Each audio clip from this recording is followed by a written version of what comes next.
Good morning, it's Paul Georgi from Allendale. It's May 18th, 2010.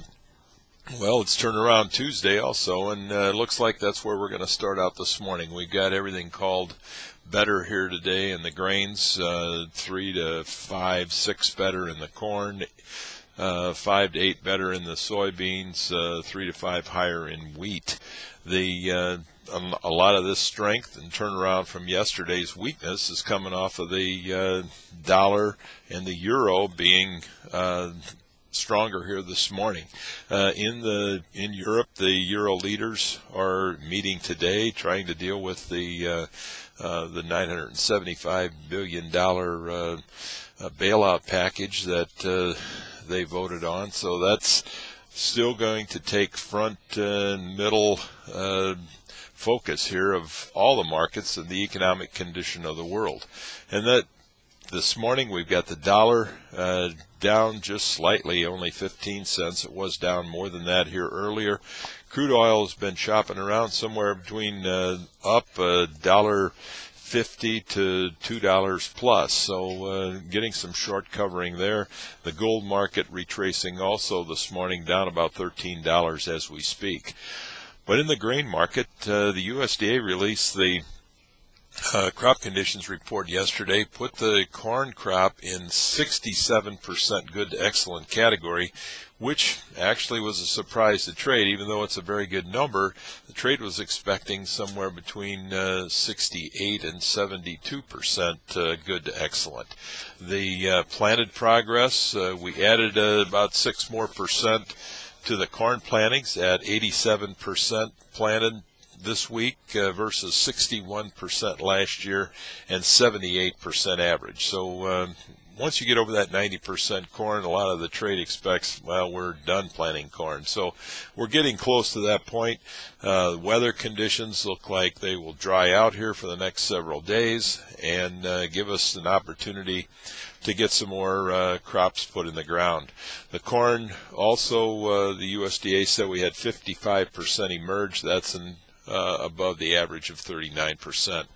Overnight, China officials said they've got plenty of corn to control the the high price of corn in China. However, prices continue to go up in China, and don't be surprised if COFCO come in and buy some more corn from the U.S. as they have a permit supposedly up to 500,000 tons of corn that they can import. The last purchase was 6 cargoes, or around 360,000 tons. So there's an opportunity to buy some more corn there, and don't be surprised if they don't announce that here very shortly.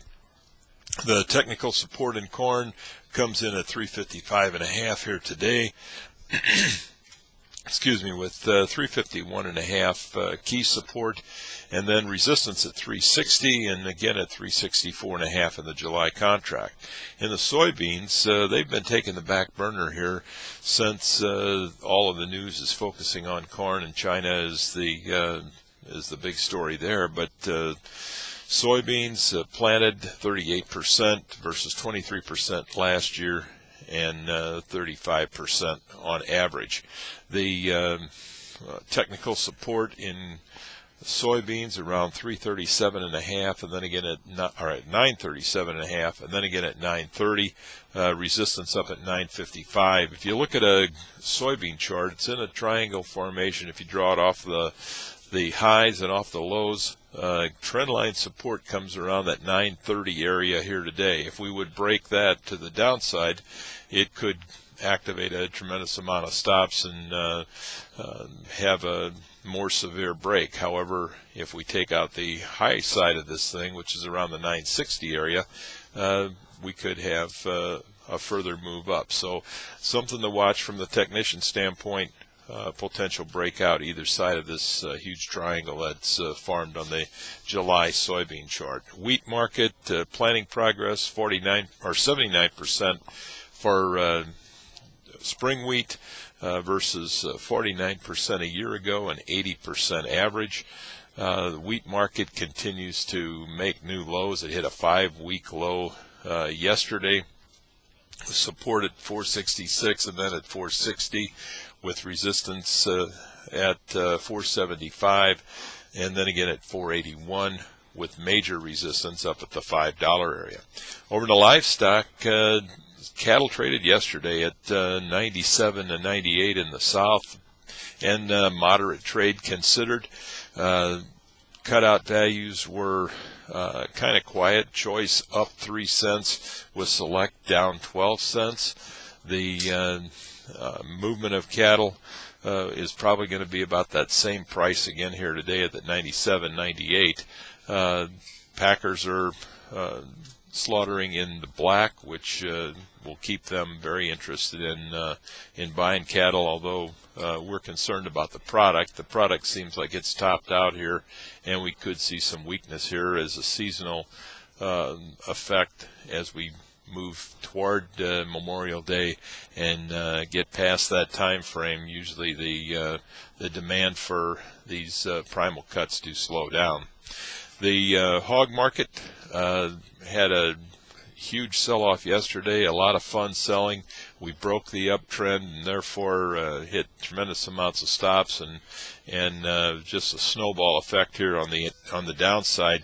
Pork cutout values were down $1.57, and however, we did test the 100-day moving average in the June hog contract, and we expect that that livestock markets will open higher here this morning. In the electronic trade, we're up anywhere from 40 to 50 cents in both cattle and hogs. So we expect a firmer market there, as long as our outside markets continue to change directions from yesterday. So if you got any questions, don't hesitate to give us a call here at Allendale at 800-262-7538.